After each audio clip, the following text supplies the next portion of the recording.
Hello. Very good afternoon to one and all. First of all, welcome to FOSDEM. Seeing a lot of geeks around here. Yeah. Uh, Topic for like my session is persona. Like how many of you actually know or about heard about persona? Can I have some hands? Okay.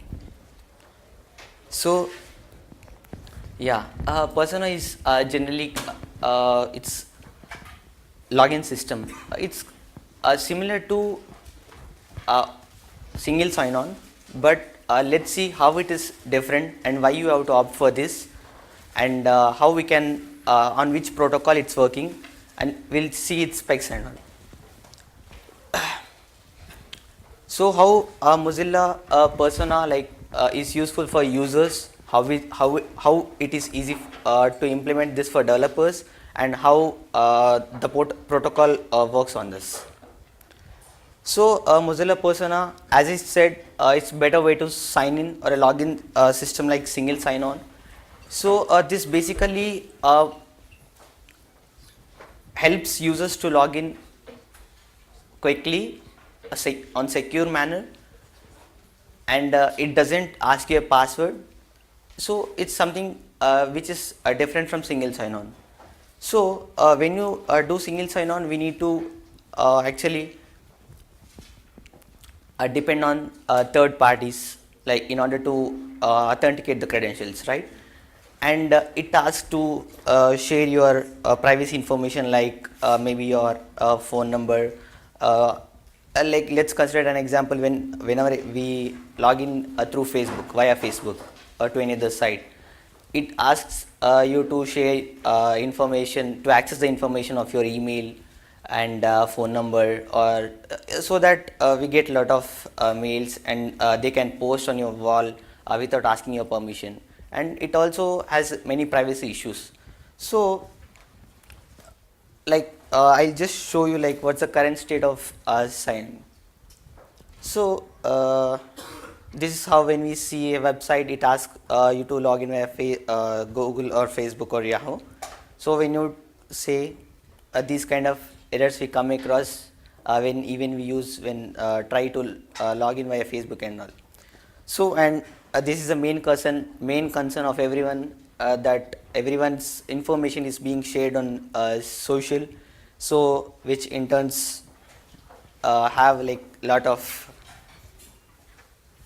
So the better way to sign in is use Mozilla persona, which actually helps you to sign in very easily.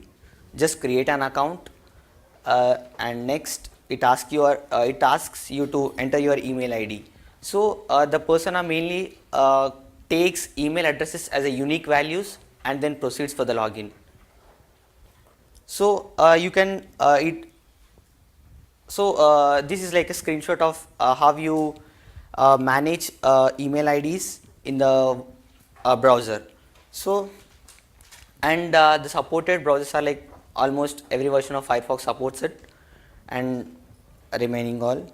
And as you know, everyone know that Mozilla Firefox has introduced the Firefox OS, and in that we natively supports this persona sign on. So why we have to focus specially on developers, and why it is easy for them to implement this kind of sign-in system. So as I said, it's very easy to implement. There are like about 4 steps. You just include the JavaScript file of that, and then put login buttons, and then verify it, and that's it. So I say it's a federated protocol because it doesn't actually ask you to log in via. It's like a database only with unique values of email IDs. It doesn't want any other information. So whenever you just give your email ID as a login, it actually validates if you give your email ID as @yahoo.com. So it in turns asks you for the first time to log into Yahoo, and then it actually checks whether the email ID is existing and whether it is correct or not, and then it turns back to your site, and then it's login. And as I said, it helps not to share your personal and privacy information into other websites, and you don't need to store passwords, and you don't need to rely on third parties. So again, this in turn eliminates the registration form. So whenever you visit a new website, it's horrible to register every site and keeping in memory that every website, every login and password. It's very difficult, and sometimes they ask for username, sometimes they ask for a user email ID. So it's like complicated. So this persona like in turn eliminates the registration and all stuff. So again, it's open, and whenever you use this persona implementation for your websites, you don't need to whenever there is a patch submission or the next version of this system releases, you don't need to take care of again updating your source code or single sign-on system on your website. So it turn takes from the update, and it just updates. So this like the freedom we give for developers is like you can change as you UX as you want, and in turn it's like translated and available in like 48 languages. And so where we actually use in Mozilla the persona login. So in like everyone knows, like Mozillians.org is very profile for every Mozillian who is actually volunteering. So in that we use this single sign-on persona, and even in Firefox Marketplace, and even Bugzilla, and even in Open Batches and Batchpack. So in the morning they were discussing about WebMaker. So in that also, in order to log in, you can just log in via persona, where it asks you the credentials. I'll just show you the demo afterwards. And there are other sites which uses persona as a login system, is like Woost, which is event management system, and this is Sting, might be like people may be knowing. This site basically deals with the amount of data used, the amount of messages and all. And discussion forum, like these are few websites which actually have implemented this persona, and it was like very success. So and even if you are, it's not like if your website is like HTML or some HTML, you can use persona. If it is like implemented on PHP, you can use this, and it has like lot of libraries and plugins as I showed you. And let me tell you, like this persona is basically working on a browser ID protocol. So let me even tell you like how that browser ID protocol works. Mainly this protocol has three actors: users, relaying parties, and identity providers. Users are quite like common who used to log in the web, and relaying parties where like let's take as example as WebMaker. Webmaker.org is like relaying party, and identity provider is something like which we use as a login. Like if at all you use Yahoo something at yahoo.com as a login, so that would be like identity provider. So like how this work, I'll just tell in like 3 steps.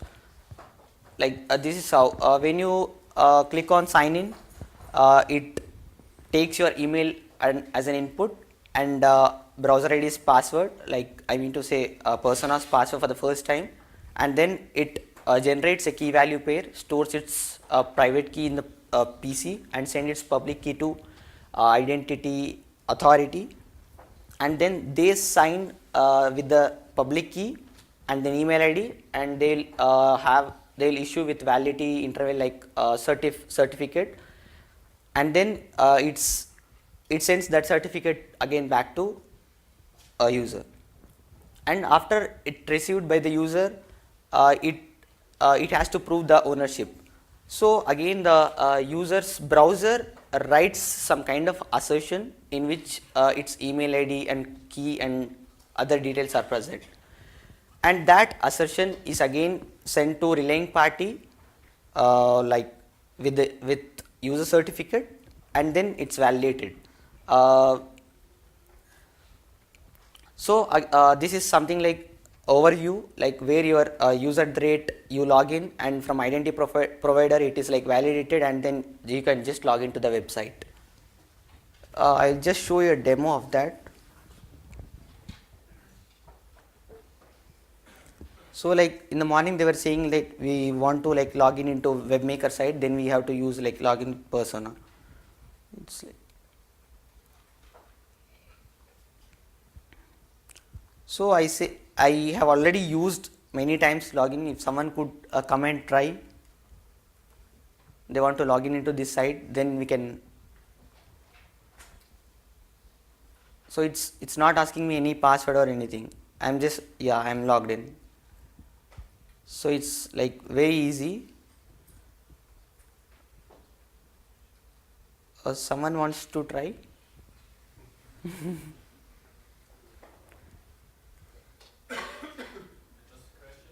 Yeah. Now log in from another device. Yeah. I don't. Would you be able to log in from another device, for example, from your phone, via that? Like if it is Firefox browser, then with the option called Firefox Sync, if suppose you are you have logged in your desktop Firefox browser, so and you have the same sync key in your Android phone, then you can directly log in. So I think it's clear. So in this we have sync now. So this is the option I was telling about.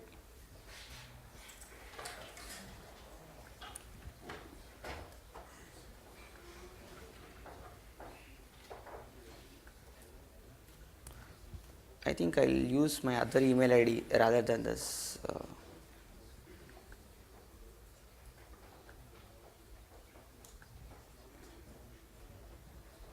Just remove this or else, yeah.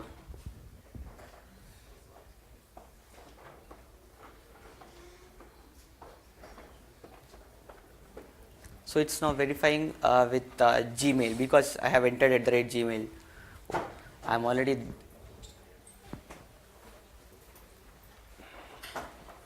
Might be if someone wants to can try.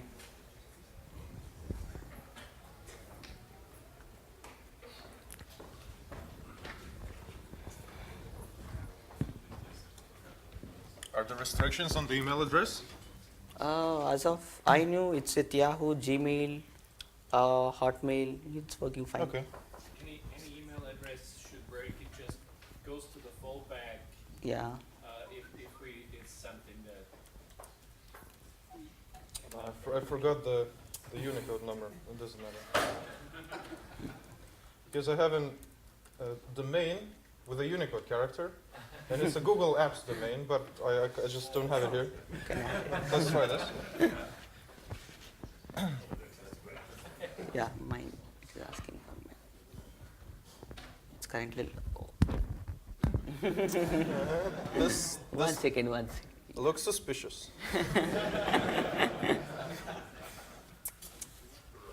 Yeah, should work now. It's still the.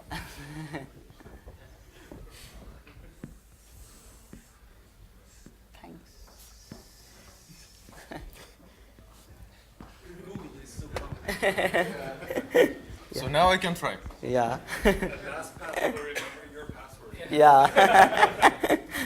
Or the keynote removal. So how many times we just go to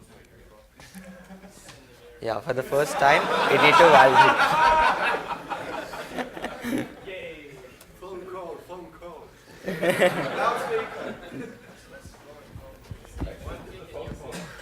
Saudi Arabia. No kidding. We got it.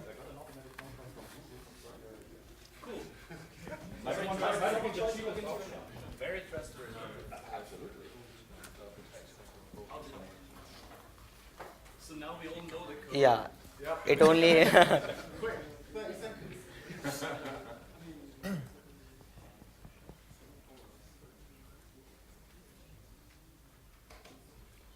Wow, there we go. That's a good start. Okay, what do I do now? You have logged into the website, so you can.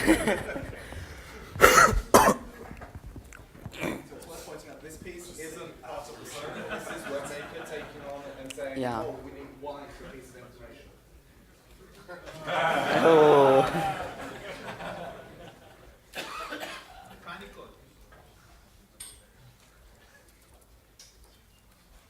This is valid, right?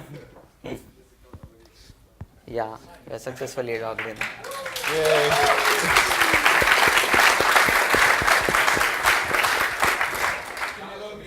Yeah, yeah. You know, you should have done that in a private browsing window. Yeah.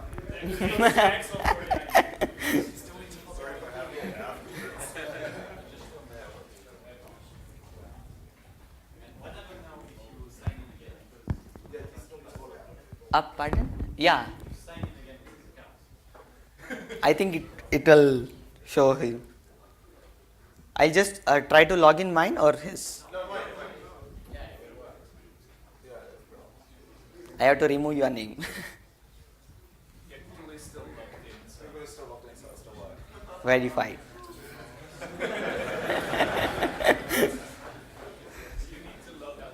Yeah, yeah, yeah. Yeah. I'm done. Yeah. a way to revoke your certificate so that if, for example, here you're looking on a different computer, it gets stored on your computer and you want Uh, to avoid someone is using your account with the computer. But I mean, like, I did not understand. is there a way to revoke the certificate?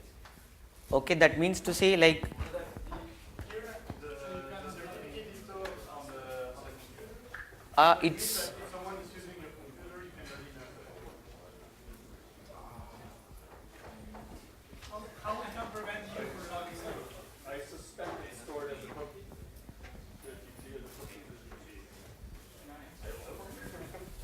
Yeah, you can go. I think I can answer this question. You can go to login.persona.org and you can there clear all the persona logins so that it will not log you in anymore. So you can. I think. Can I do it from another computer? Not yet. They're still thinking about that. When you run your personal identity provider, then you could take down your identity provider to do something like it, and that would probably work. So, for example, I have my own IDP, and if I would want to revoke any certificates that are out there for me, then I could take down my IDP to prevent people from logging in with those certificates signed with my earlier private key. Yeah, if I understand well, if you run your own identity provider, the identity provider will be your domain of your email address. Yes. You log in with Gmail domain. This means Gmail support persona, or there is some kind of fallback. Sorry? Gmail will be the identity provider. So if Yeah. you were to use my username. Repeat the question. Yes, the question, I will repeat the question for you. The question was that you said that since identity providers are bound to the domain for the email address, and we just showed login in with Gmail, the question is if Google supports Persona, and the answer is it does not directly, but the Persona team has built a couple of bridges that allow using the Google OAuth API to act as an identity provider. So you're really logging into gmail.login.persona.org, and it uses the Gmail APIs to reuse their credentials, and that works for Yahoo and Gmail today. Yes. Some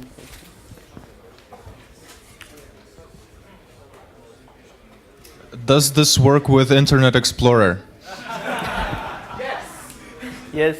How?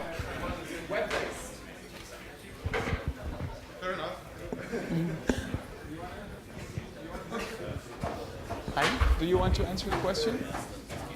No, I think he has already said.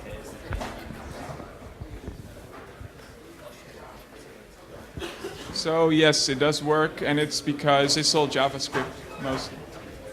Thank you. Thanks all.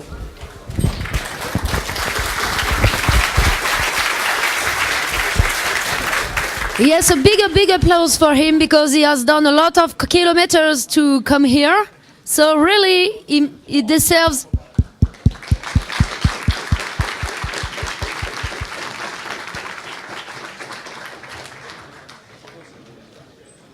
Good job. Congrats. Really.